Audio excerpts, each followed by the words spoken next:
Hey everyone, today in this video, I'm going to be checking out the Insignia Fire TV, specifically the F20 series. I did purchase this product myself, and any opinion expressed in this video is strictly my own. That being said, if you're interested in this TV or you want to find out more about it, the link to it will be in the video description. Here's a look at the retail box and packaging. Everything looks great. This is a 24-inch smart TV with 720p resolution.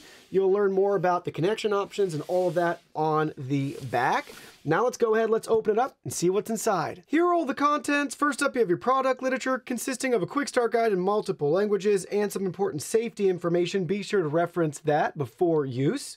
Next, you'll see we have two AAA batteries. We have our 4 screws for the included stand. You'll notice our lovely voice remote here with Alexa built right in. You'll notice at the bottom too, the 4 streaming apps that we have: Prime Video, Netflix, DirecTV, and Peacock, with Insignia's logo and branding. Really nice, lightweight, and simple remote control. Press this to reveal the battery compartment there for those 2 included batteries. And lastly, you'll see we have the TV itself. Let's go ahead, let's look at this in more detail. Looking at the back side of the TV, you'll see we have our VESA mount here, as well as our integrated power cord and cable. You'll notice additional product information, some venting here. We have lots of connection options. So let's tip it up to the side so you get a feel for everything that we're working with here. So we have our audio out, optical audio, USB 5 volt 0.9 amps, 3 HDMI, with our HDMI 1 being our ARC option. And then you'll see at the bottom here, we have actual LAN. So this has Wi-Fi and LAN if you want to use an Ethernet cable to hardwire. RCA connector and our coax cable right there. Very bottom, you'll see our downward facing and firing speakers. Whoop, as we drop it, we also have our power button right there for you. Give you that side profile here, get a feel for how thick this TV is. Show you it from the very top. And now let's look at it from the very front. You'll see the Insignia logo and branding, energy guide sticker, fairly thick bezel, and our 24-inch screen measured diagonally right there. Now let's go ahead, let's get this thing set up and try it out. So we have the TV stand installed. It's just 2 screws for each leg, very simple to do. We have the TV plugged in, powered on, and this is going to be the first screen you're going to be greeted to, where we need to walk through some initial setup procedures. The first thing we have to do is choose our language. So you'll see we'll choose that. Next, we can choose our mode here. In this case, we want to select continue. We don't want to set up store use. Now we need to connect to our Wi-Fi network. Once you're connected to your Wi-Fi network, it's going to work on downloading updates for your TV. Then you'll be at this screen where you can choose to select your experience, the full recommended experience with everything you see listed out there, versus the basic experience that'll just give you live TV and 5 streaming apps. Highly recommend choosing the full experience. And then you'll go ahead at this stage. You can sign in with your Amazon account. So if you have an account, you'll select that and sign in. If you're new to Amazon, go ahead and create your account right there. Once you sign in, you'll be navigating through a couple of prompt screens, and you'll see this screen right here is really nice, where we can choose to restore our Fire TV if you're an existing Fire TV user, or you can choose to skip it. It's really up to you. In this case, I'm going to go ahead, I'm going to select skip so we can see everything by default as opposed to how we've currently configured our TVs. So we'll select skip. And now it's going to work on optimizing everything for us, where we can then go through and choose our streaming services, and it'll lead you to exactly how you want to build and configure your main menu and screen. So we'll pick a couple services like Disney Plus and Hulu. We'll move right along. If we wanted to do a couple more cable services, we could. We'll do some sports. We'll do ESPN. And then we have some additional services if we wanted to pick any of those, which we don't. So we'll go ahead, we'll push the play pause button to continue right along. We'll select finish. And then we have our parental controls. We can turn that on or off. We're gonna leave that off. And we have our welcome screen right here. We'll select got it. And now if we have an antenna connected, we can scan for channels. I'm gonna select no. We can choose our profile, who's watching, And now you'll see we're taken to the main home screen where we have a lot of great settings and features to dive into. When navigating the home screen on your TV, you'll have basically your menu options right here. So we're on the home section. We can go to a search area where we can type in our search. We also can browse popular tiles here, different recommended categories. You'll also see we have our input option. So there's our 3 HDMI, antenna, composite, and media player. We also have our account information there. You can add different profiles. Moving right along, you'll see our live TV section where we can view TV Guide, a couple of live streaming channels right there for us for free. There's also sponsored content you can pay to sign up for to use. So a lot of things you can look at under the live tab. Then we have our own stuff, the little bookmarks bar there, followed by all of the apps that we already have installed on the TV. So you'll see them right here. Then we can view all the apps with that little icon. So our apps and channels, then we have more down here we can pick and choose from. We can view the app library. Let's go back. And then you'll see we have all of our device settings here with all of these different tiles. Anything you need to control, you should be able to find it right here. And they also have a help section as well. So it's a simple menu. I'd say it's a little bit cluttered, but just know that you're going to be using this strip to then select and expand out what you're looking for. Now let's dive into the apps in more detail. First, I want to give you a sample of how quickly they load. So some of this will vary depending on if you've already pulled the app up. Also, it'll depend on your Wi-Fi connection as well. But it's loading right here. This one has a countdown. Looks like we're going to have a little ad playing here for Freevee. And then it's going to load right there. Not too bad. Let's keep moving over. Let's pull up the App Store. So I'd say for a budget TV, fairly responsive. We'll go pull up another one right here. Here's ESPN. This is a paid service too, so it will have a prompt for us to sign in or link our cable account. There we go. If we try to select that, you'll see we have to choose our provider there. But fast and responsive even to exit back out of those apps by pressing the back or the home button. You might be wondering, hey, David, there's a couple apps on this TV that I don't want. I want to uninstall them. Well, here's how you're going to be able to do that. So you're going to press these 3 lines right there on your little menu button, and that's going to bring up your options here. So in this case, we can move this app or we can hide it from our apps.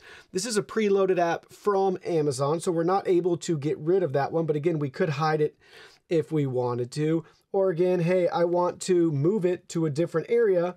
You can select the move option and look at that. We can bring it up or down here, depending on what we want. I actually want to leave that one there. And then we just hit OK and we're all set and ready to go. But let's look at another app. In this case, let's look at Sling. You'll see right here, we can actually remove this app. We can hide it or remove from cloud. So we can do that right there. And then you'll see, let's look at ESPN. You'll see we have the option for this one to uninstall the app.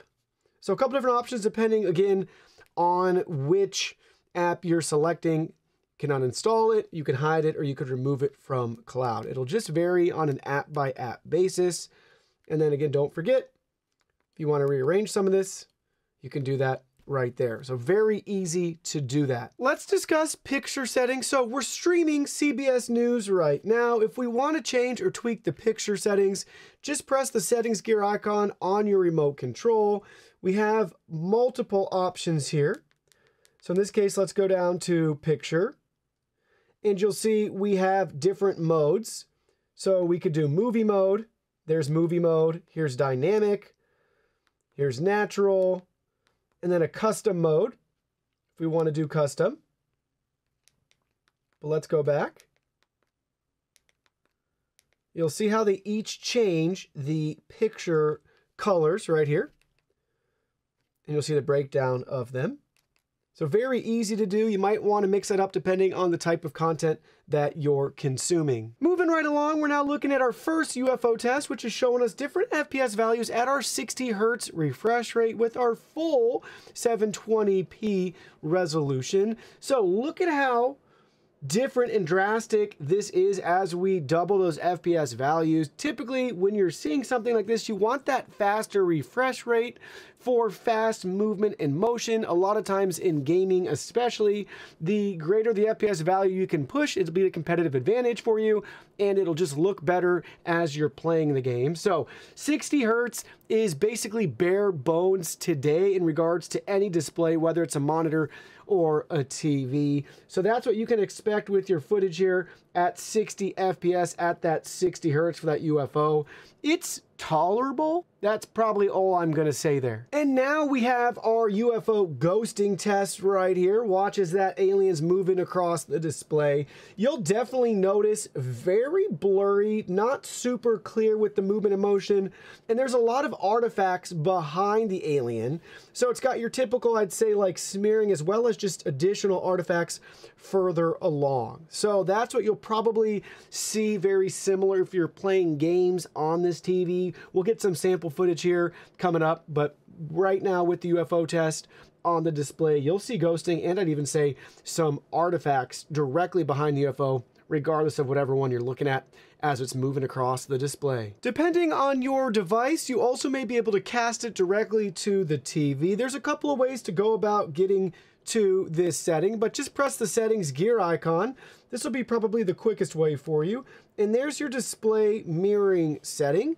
You'll leave this display on at this setting and look for your TV's name right there on your device. You also may want to download apps on both your phone and your Fire TV. You might have a way to actually share and cast that way too, but that's going to be one way for you Android people, depending on your device and network settings. And you Apple people also have the luxury too. Just go to the settings gear icon, down to display and sounds right here, and you'll see we have our Apple AirPlay and HomeKit settings, where we can tweak everything that we need to set up here. In our case, we turned AirPlay on, require the code just one time. You get the idea. Since some of you won't believe me, I thought I'd go ahead and connect the iPhone right there so you guys would be able to see that our phone is successfully cast and shared with our Fire TV. So look at that, Apple and Amazon getting along a little bit. Believe it or not, with our Fire TV, you can actually browse the web. This is Amazon Silk. It looks like the internet tile with the smiley face there. You can search for Silk and download it from the store if you don't have it. We can pull it up here. It's going to take a second to load, and it will populate Bing, so you can use that search engine to browse the web. You even have a cursor to navigate all around, to click or change options here. So in our case, let's go ahead, let's select Bing right there, and we're going to want to go ahead and pull up a new web URL. So let's just do The Verge, theverge.com. We'll hit go,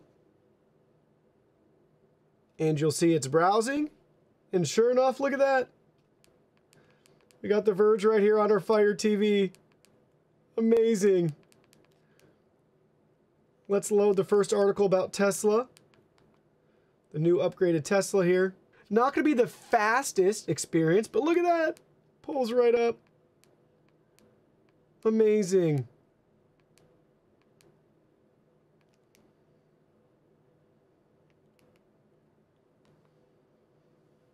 Google.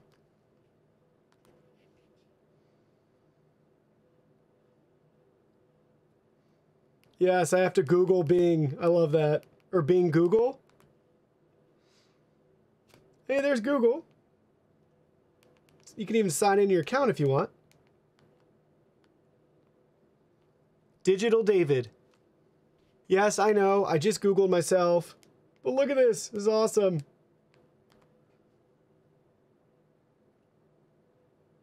Bingo.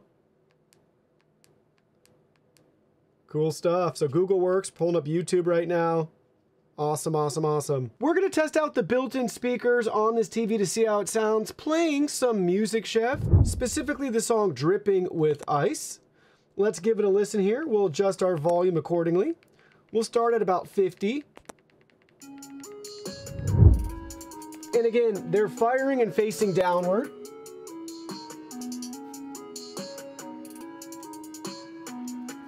Not bad. Better than previous Insignia generations.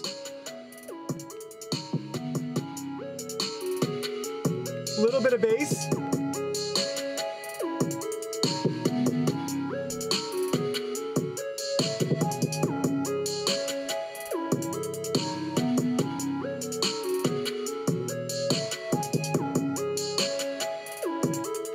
Let's crank it up. All right, we're maxed out.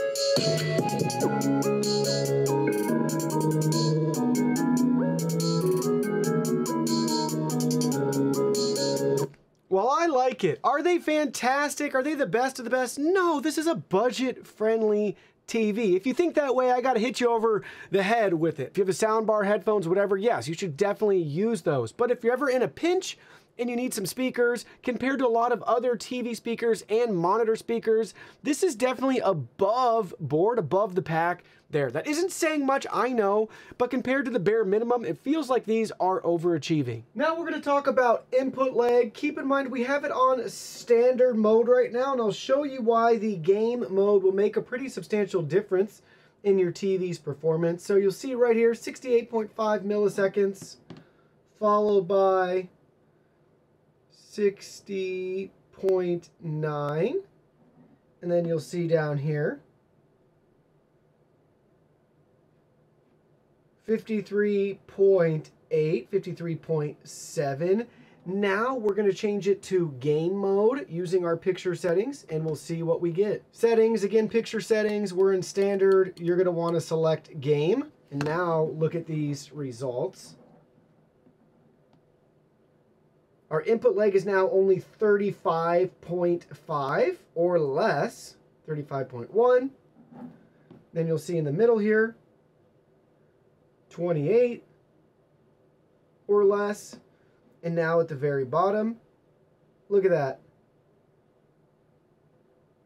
20.4. So substantial difference there. If you are going to play games with this, make sure you have the gaming mode turned on. So how does this TV do with gaming? Let me show you some actual examples. We'll be looking at some Forza 5 footage, as well as Assassin's Creed and Borderlands 3.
So after using this Fire TV, let me share with you my final thoughts. Most of this is going to be observations from using the 2020 version to now using the 2022 version. And with this TV, it definitely feels faster and more responsive. So that's what you're going to be seeing between the two. I wish this TV had 1080p. I think that's the last remaining feature that I want to see. A lot of you and myself can argue that it's not necessary on a TV of this size, but I still think having 1080p with those extra pixels will make a difference, whether you're streaming content or especially if you're playing any video games with it. It did good enough for video games because this TV is going to be optimal for like a kid's playroom, your bedroom, things like that, where you can have just maybe that more casual gaming experience. You're not buying this to take to a competitive tournament to play. If you are, you got bigger issues at hand. But overall, fast, responsive. I like the built-in speakers. They sound better to me. I'm not sure if they actually are better and improved or they just sound better to me because I want them to sound better, but I enjoy the speaker quality that we're getting here. They still have plenty of I/O on the back. I love seeing that. Wi-Fi and dedicated Ethernet's top-notch. Plenty of HDMI. We have the USB port. I think the only thing besides that resolution that I want to see changed is getting rid of the dedicated power cable. It's always nice to have cables that are removable in case something happens and you have to change or replace it. Other than that, though, at this price point, it's really hard to find faults with this TV.